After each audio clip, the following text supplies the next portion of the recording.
Assalamualaikum warahmatullahi wabarakatuh. Waalaikumsalam warahmatullahi wabarakatuh. Perkenalkan, kami dari kelompok 2 dari Pranata Ekonomi ingin menampilkan role playing bertema ekonomi yang berobatkan dengan saya Hasna Ainul Tahina dengan NIM 030 sebagai narator. Saya Aris Abdul Hakim dengan NIM 319 sebagai Mas Aris, seorang penggula. Saya Salsabila Aliza Nurani dengan Ibrahim Kafur sebagai seorang petani. Saya Audrey Arisa sebagai Ibrahim Muhammad sebagai Paul, seorang petani. Saya Rinawati Sanrami dengan Ibrahim sebagai guru seorang pendidik. Saya Nasyara Putri dengan sebagai Naya, seorang ibu. Saya Fatma dari Putranti dengan 38192 sebagai NIM Dewi seorang anak kos. Saya Marinda Nida dengan NIM 102 sebagai Wahyu seorang pedagang. Saya Haidar Mularama dengan NIM 183 sebagai Pak Rahman, seorang pejabat pemerintah. Selamat menyaksikan.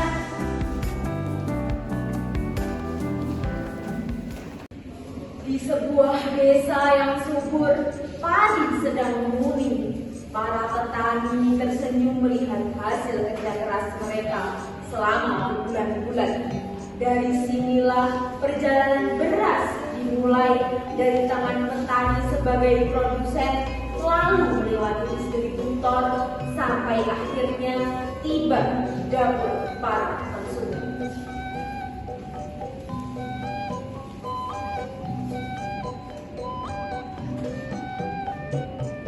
Ya.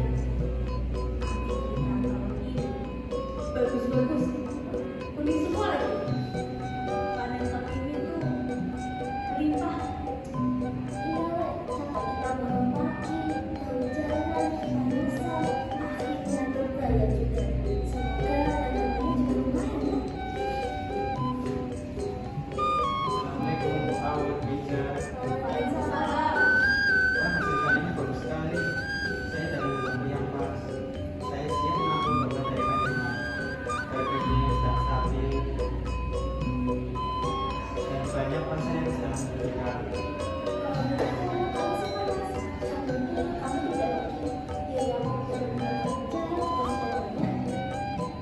Bukan bimbang Mas Arif, pulau saya bandingkan. Jadi pagi-pagi kami jaga kegiatan kita konsumen jadi beras dan bisa dikonsumsi. Itu Bu, nanti dari saya kan diadakan ke gudangnya Bunur selanjutnya akan diproses dan akan diadakan ke para pedagang. Rantai ekonomi ini harus kita jaga bersama. Dari sawah, gabah dikumpulkan oleh tengkulak sebagai distributor pertama. Ia menjadi penghubung antara petani dan gudang beras yang akan menyalurkan ke banyak tempat. Sejauh ini semuanya berjalan dengan lancar. Gabah yang dibeli dari petani kemudian digiling dan disimpan di gudang milik Bunur, seorang distributor besar. Dari sinilah beras akan mengalir ke pasar-pasar.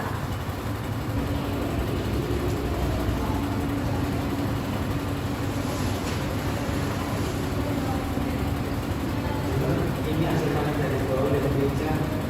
Banyak bisa dilimpah. Alhamdulillah, kita penuh. Kalau stok banyak seperti ini, saya bisa menyalurkan beras ke pedagang dengan harga yang terjangkau. Konsumen pun bisa membeli dengan harga yang murah. Itu kalau rantai produksi dan distribusi ini kita jaga, semua pihak akan beruntungkan. Baik, saya akan lakukan pengiriman di pasar. Besok pagi, kalau sudah sediakan lapak untuk di pasar, biar dalam harga yang jujur, saya percaya. Beras dari gudang lalu dikirim ke pasar tradisional. Di sana pedagang menjadi penghubung terakhir sebelum beras sampai ke tangan konsumen.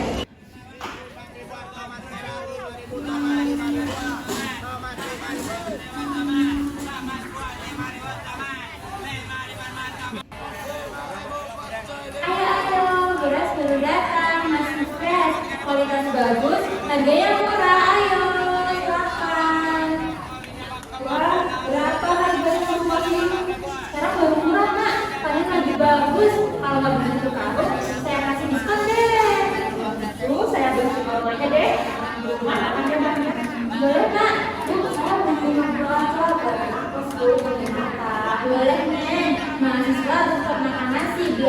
belajarnya. Nih, saya kasih pinangan yang pas. Iya, Bu. Iya, terima kasih ya, Bu. Iya, Mak, berasnya. Iya, Bu. Terima kasih banyak, Mak. Di tahap ini, konsumen merasa senang. Harga beras murah, kualitas bagus, dan kebutuhan pangan tercukupi. Tetapi keadaan selamanya tidak stabil. Musim berganti, tahun berikutnya hujan tak menentu. Kadang terlalu deras, kadang tak turun sama sekali. Hama menyerang, disinilah masalah mulai muncul. Lihatlah, kenapa kita bisa berubah pada ini. Ini padahal kelihatan ini hitam, listrik, pompa air, mahal semuanya.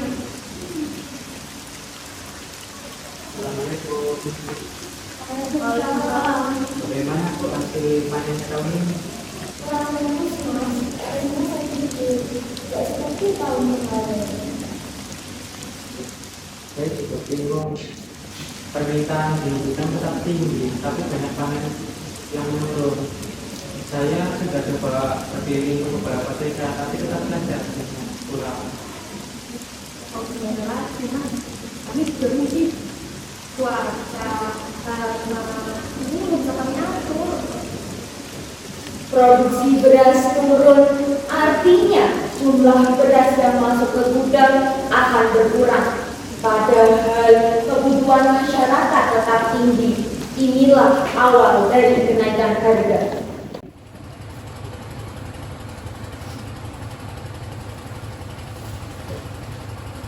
Kalau sekarang tinggal sini, biasanya kita penuh. Ini kalau kepunyaan sama, bisa kita bisa barang.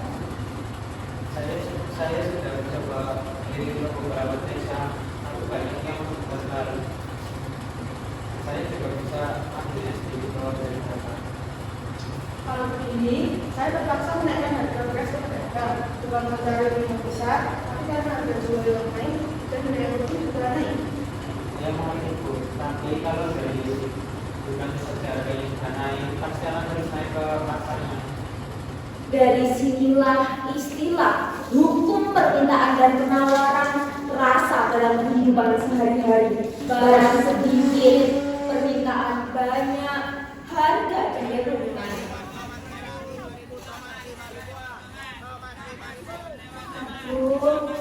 Harga beras naik lagi. Pelanggan pasti komplain. Kok harga beras naik lagi, Ibu? Iya, Mak. Harga beras dari gudang cuma segini. Saya nggak bisa turunin harga dan menjual harga yang sama kayak kemarin. Ini sayangnya rugi. Bu, kalau harga beras segini, jadi suami saya nggak ikut kali. Makan harga berlipat. Kalau gitu saya harus ngurangin apa dong? Bu, harga beras beneran naik, Bu. Saya udah dari gudang udah begitu. Saya anak kos, Bu. Uang udah sama yang pas-pasan. Kalau harga beras naik, saya harus makan, Bu. Saya paham, Neng. Saya udah salah. Kalau saya naikin harga, saya yang rugi. Tapi kalau saya naikin harga, pelanggan yang marah. Ya, Bu. Makasih ya, Bu. Saat harga naik, seringkali semua saling menyalahkan. Padahal masalah ekonomi seperti ini tidak hanya tanggung jawab satu pihak. Disinilah peran pemerintah diperlukan untuk menjaga keseimbangan. Akhirnya permasalahan ini menyebar luas di masyarakat hingga sampai ke telinga dinas pemerintah, dan kemudian diadakanlah pertemuan semua pihak yang terlibat untuk mencari solusi dari permasalahan ini. Assalamualaikum semuanya. Waalaikumsalam.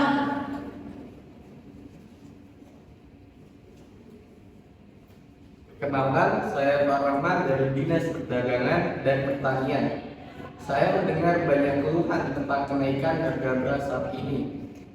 Hari ini saya ingin mendengar langsung dari Bapak Ibu semua supaya kita bisa mencari solusi bersama.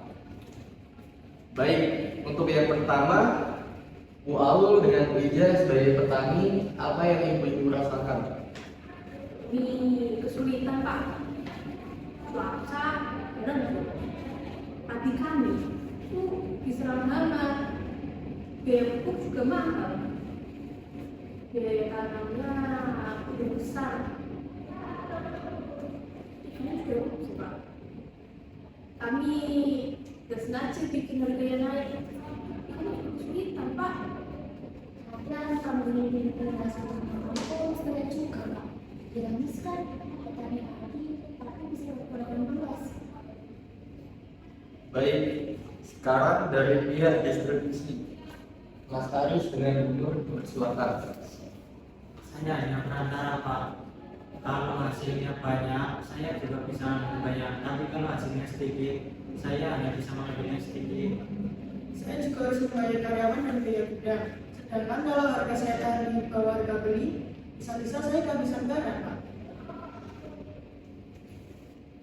Baik, untuk selanjutnya dari pihak konsumen, Maria dengan Dewi dipersilakan. Kalau saya khawatir Pak, harga beras mahal ini, saya harus ngurangin belanja yang lain. Padahal anak-anak butuh gizi seimbang. Saya juga Pak, kalau Allah makan habis buat beli beras saja, saya susah Pak buat beli buku dan ongkos ke kampus. Semua pihak punya masalah masing-masing. Tidak hanya ada yang benar-benar jahat, tetapi sistem harus diperbaiki. Pemerintah harus hadir memberi kebijakan. Baik, terkait permasalahan yang telah kalian alami, saya akan sampaikan beberapa langkah. Untuk yang pertama, untuk petani, pemerintah akan memberikan bantuan pupuk bersubsidi dan pelatihan cara tanam yang lebih tahan cuaca ekstrim. Akan diperbaiki pula irigasi supaya air lebih teratur. Yang kedua, untuk pihak distribusi, kami akan mengawasi agar tidak terjadi penimbunan beras. Kami akan bekerjasama dengan Bulog atau cadangan pangan untuk menambah stok di pasaran. Dan yang ketiga, untuk konsumen, pemerintah akan mengadakan operasi pasar atau pasar murah agar harga beras lebih terjangkau untuk masyarakat kecil. Kalau kita bekerjasama, insya Allah masalah ini akan segera teratasi. Yang penting kita tidak saling menyalahkan, tetapi saling mengerti. Kalau ada operasi pasar, saya siap jadi mitra Pak. Saya siap menjual beras dengan harga yang murah ke masyarakat. Kalau dikasih terbantu, kami petani juga semangat melakukannya. Kalau gitu, kami akan berusaha banyak dalam mengatur konsumsi, gak boros dan gak mubazir. Saya juga bisa bantu Pak buat menyebarkan informasi ke orang-orang supaya mereka tidak gampang panik Pak. Pelan-pelan jalan keluar mulai terlihat. Produksi dibantu, distribusi diawasi, konsumsi diatur, dan pemerintah menjalankan perannya sebagai penyeimbang.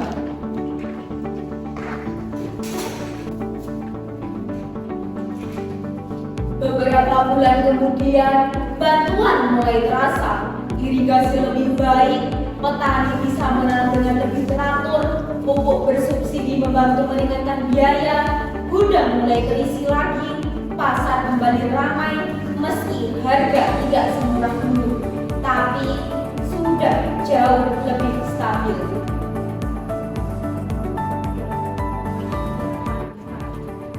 Mungkin ya di kemarin. Makasih Ari, semua juga berat pemerintah.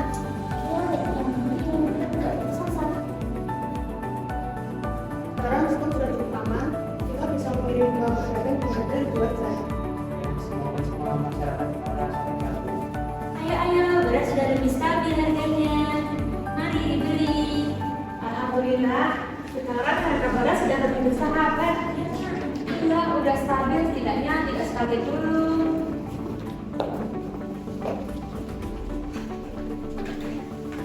Inilah yang terjadi kalau semua pihak bekerja sama.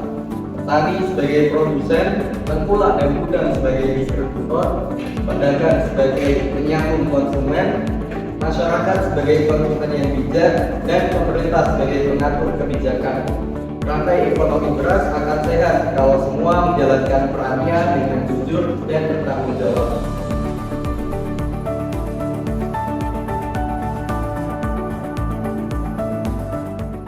Dari satu butir beras, banyak tangan yang terlibat. Tangan petani yang bekerja dari pagi sampai malam, tangan distributor yang menyalurkan, tangan pedagang yang menjual, dan tangan konsumen yang mengolah menjadi makanan, dan tangan pemerintah yang mengatur agar semuanya berjalan dengan lancar. Semoga kita belajar bahwa masalah ekonomi termasuk produksi distribusi tidak bisa dilihat dari satu sisi saja. Semua pihak punya peran dan semua harus saling menghargai. Sekian penampilan dari kami dari kelompok 2 tentang Pranata Ekonomi. Sebelum kita tutup, kita ada jargon. Satu visi, satu aksi for better economy. Ekonomi bukan sekedar teori, it's our daily strategy. 1, 2, 3. Terima kasih.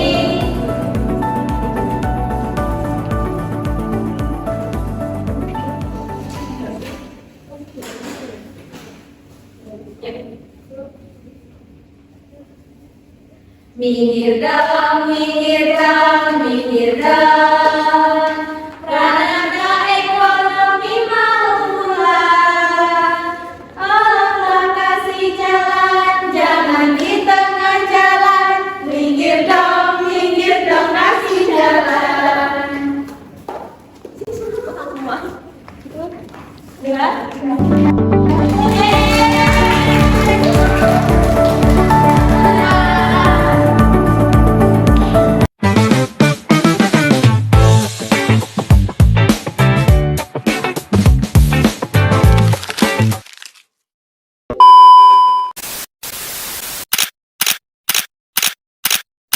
Hai, apa kabarmu? Lama kita tidak bertemu. Hai, dengarkan aku. Saat ini ku merindumu. Dan bintang malam berkedip mesra melihat